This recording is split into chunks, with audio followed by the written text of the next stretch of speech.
যে সূর্য উঠে এটা হলো জীবন সূর্য, যে সূর্য ডুবে এটা জীবন সূর্য, এটি সূর্য ডুবার পথে। ওই যে শিশুটা হইল না, ও জীবন সূর্যটা উঠলো মাত্র। তাই কোরআন বলছে আকিমুস সালাত, সালাতকে কায়েম করো, লিদুলিকি শামসে, সূর্য যখন ঢলিয়া পড়ে, ইলা দিকে গসা কিল্লাইলে, রাতের অন্ধকারের দিকে সূর্য যখন ঢলিয়া পড়ে, ইহার পূর্বেই তুমি সালাতকে কায়েম করো। এই মানুষের জীবন সূর্যটা যে উঠে মানুষ জন্মগ্রহণ করে, করার পরে এই মানুষ একটা দিন যায় কবরের দিকে আগায়া যায়।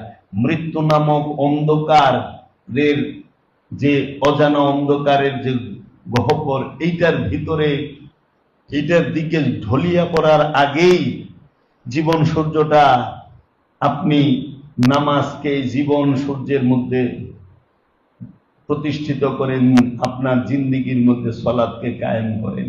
যদি করতে পারেন, সঙ্গে সঙ্গে দেখবেন ওয়া কুরআন আল ফজরে, ভোরের কোরআনের দেখা পাবেন। ভোরের কোরআন কি?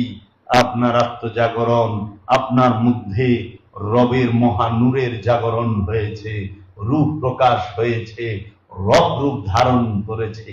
তখন যে দেখবেন ইন্না কুরআন আল ফজরে কানা মাশহুদা, নিশ্চয়ই সেই ভোরের কোরআন হয় প্রমাণিত। এটা জীবন সূর্যের সাথে সালাতের সম্পর্ক, সৌরজগতের সূর্যের সাথে নামাজের সম্পর্ক নয়। কারণ ওই সূর্য উঠেও না, হেলেও না, ডুবে।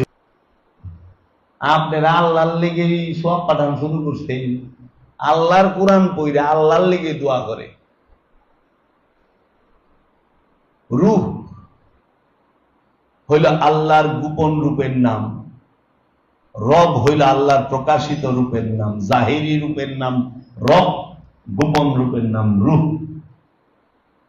রূহ যখন প্রকাশিত হয় রব রূপ ধারণ করার, রব যখন বাণী বলে ওইটাই কোরআন হয়, রবের বাণী কোরআন। আর রব প্রকাশিত হয় রসুলের মাঝে, আর ওই রসুল যখন বাণী বলে তখন কোরআন হয়। ইন্নাহু লা কাউলুন রাসূলিন কারীম, নিশ্চয়ই এই কোরআন সম্মানিত রসুলের বাণী। এত হাই থট মাথায় ধরবো কিনা এটাও তো সন্দেহ। আর সেই রবের বাণী পইরা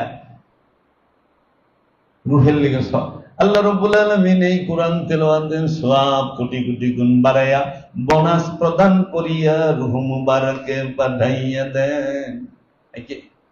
ও বাতু